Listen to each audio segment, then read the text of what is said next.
Nights. I close my eyes. I dip my finger into the paint. When I'm done with one piece of paper, I set it aside to dry. It's so small, just one sheet, and I'm going to need so many. I move on to the next, and the next, and the next. It's a giant puzzle, and I'm making the piece one by one. By morning, my floor is covered with paintings. I hide the paintings under my pool of dirty water before Mac can see them. I don't want them to end up in the gift store, selling for $20 a piece, 25 with frame. These paintings are for Ruby, every one of them. Project. Ivan, Ruby asked one morning when I'm trying to nap. Why are you always so sleepy during the day? I've been working on project at night, I tell her. What's a project? It's a thing, a painting. It's a painting for you, actually, I answer. Ruby looks pleased. Can I see it? Not yet. Ruby pokes with annoyance at her roped foot. She takes a breath. Ivan, do I have to do the show with Mac today? I'm afraid so. I'm sorry, Ruby. Ruby dips her trunk in her water bucket. That's okay, she says. I already knew the answer. Not right. It's night again, and everyone's asleep. I look at the picture I've just made, one of dozens. It's smudged and torn, a muddy blur. I placed it beside the others lining my floor. The colors are wrong. The shapes are off. It looks like nothing. It's not what I'm trying to create. It's not what it's meant to be. It's not right, and I don't know why. Across the parking lot of the billboard beckons, as it always does. Come to the Exit 8 Big Top Mall and Video Arcade, home of the one and only Ivan Mighty Silverback. If I could use human words to say that I need to say what I need to say, this would all be so easy. Instead, I have my pots of paint and my rag pages. I sigh. My fingertips glow like jungle flowers. I try again. Going nowhere.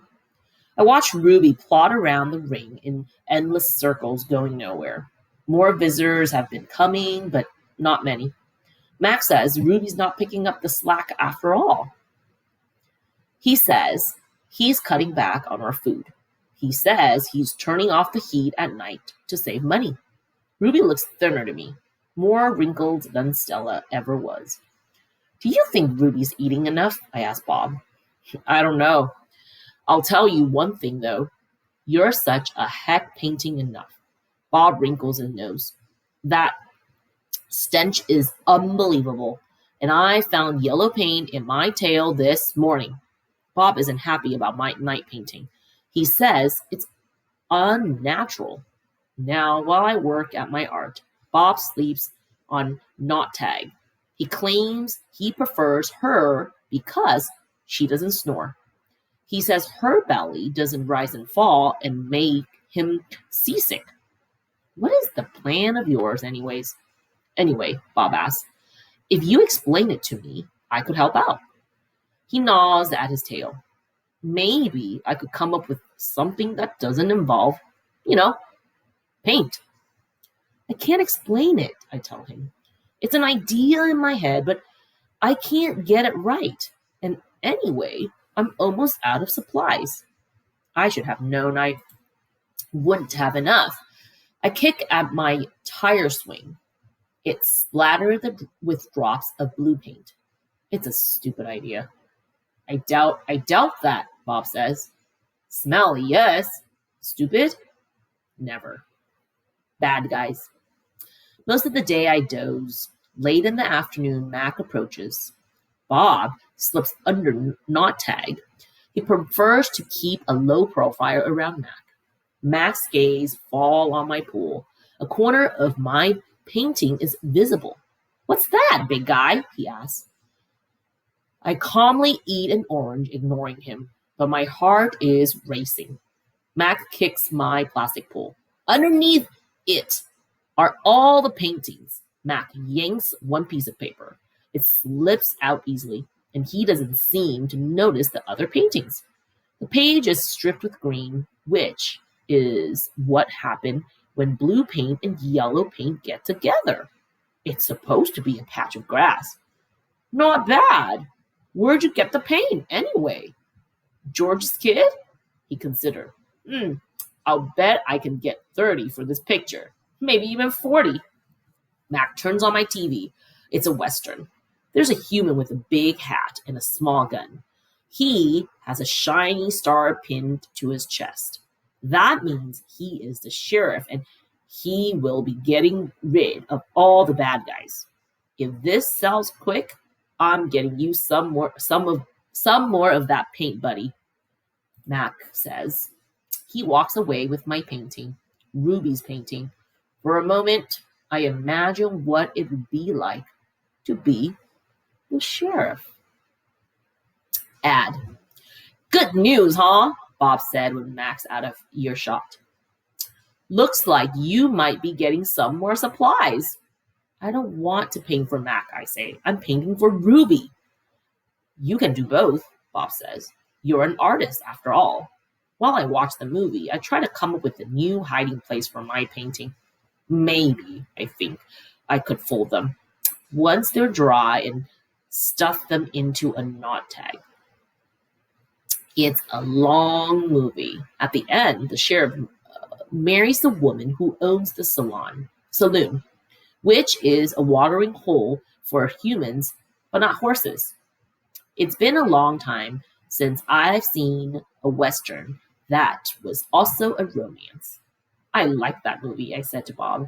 Too many horses, not enough dogs, he comments. An ad comes on. I don't understand ads. They're not like Westerns, where you know who the bad guy is supposed to be, and they're hardly ever romantic, unless the man and the woman are brushing their teeth before they face lick. I watch an old ad for underarm deodorant. How do you know who's who if they don't smell? I ask Bob. Humans reek, Bob replies. They just don't notice because they have incompetent noses. Another ad comes on. I see children and their parents buying tickets, just like the tickets Mac sells. They laugh, enjoying their ice cream cones as they walk down a path. They pause to watch two sleepy-eyed cats, huge and striped, dozing into long grass. Tigers, I know, because I saw them on a nature show once. Words flash on a screen, accompanied by a drawing of a red giraffe. The giraffe vanishes, and I see a human family staring at another kind of family. Elephants, old and young. They are surrounded by rocks and trees and grass and room to wander. It's a wild cage, a zoo. I see where it begins and where it ends.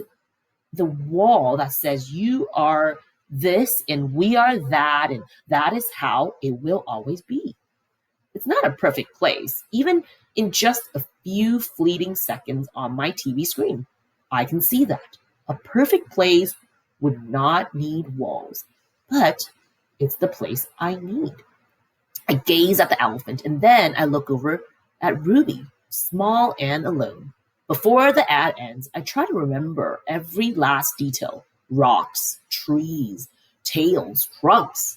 It's the picture I need to paint.